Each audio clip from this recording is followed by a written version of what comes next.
Do you know that Nigerian market women, with no weapons, no army, and no formal power, brought the entire British colonial government to its knees in 1929? Do you know that they forced the most powerful empire on earth to reverse its own policy through sheer unstoppable unity?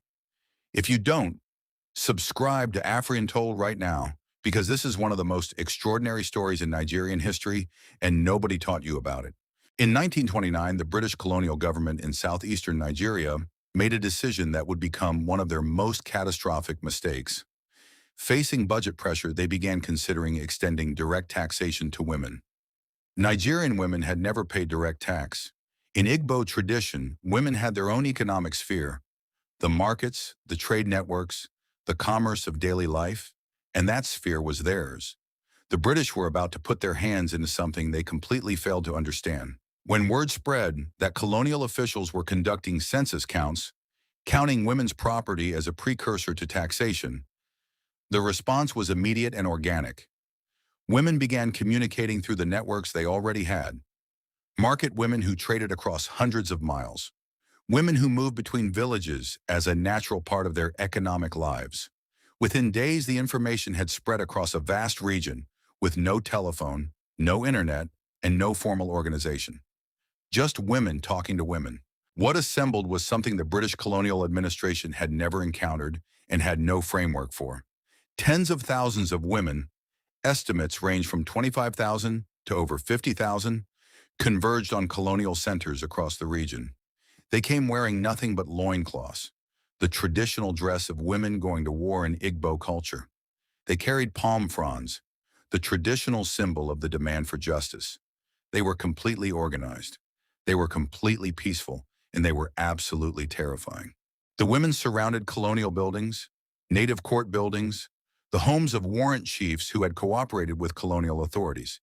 They sang, they danced, they chanted. They demanded that the warrant chiefs come outside and answer for their cooperation with a colonial government that was now threatening women's economic independence. Some warrant chiefs surrendered their caps of office, the symbols of their colonial-granted authority, on the spot. The British colonial officers had no idea what to do. Their entire training had prepared them for armed resistance, for people with guns and spears that they could match with their own superior weapons. What they faced instead was tens of thousands of women with palm fronds who simply would not leave. There was no military response to this. There was no protocol.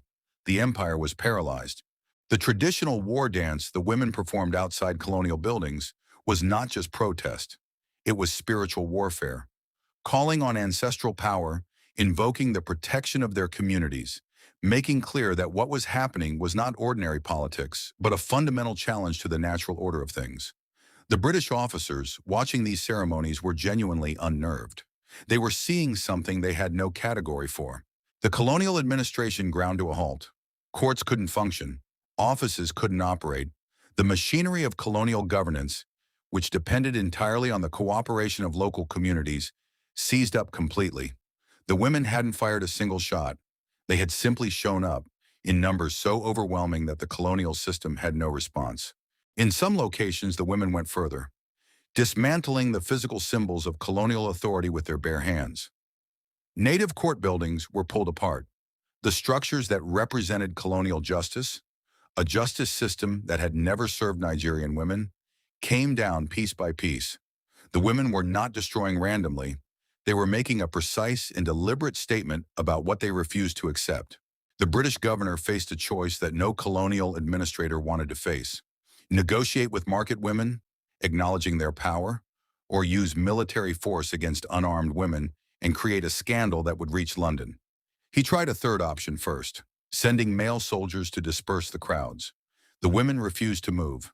The soldiers had no orders they were willing to carry out against unarmed women in loincloths carrying palm fronds. The British eventually used force in some locations, and the result was exactly the scandal they had feared. Women were killed. The news reached London. Questions were asked in Parliament. The moral justification for colonial rule, that Britain was bringing civilization and protection to Africa, collapsed in the face of images of British soldiers firing on market women.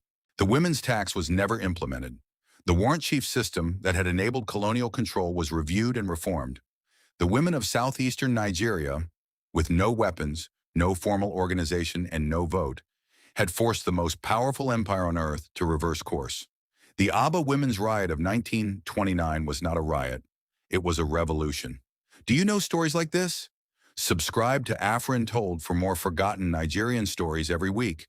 These stories deserve to be told.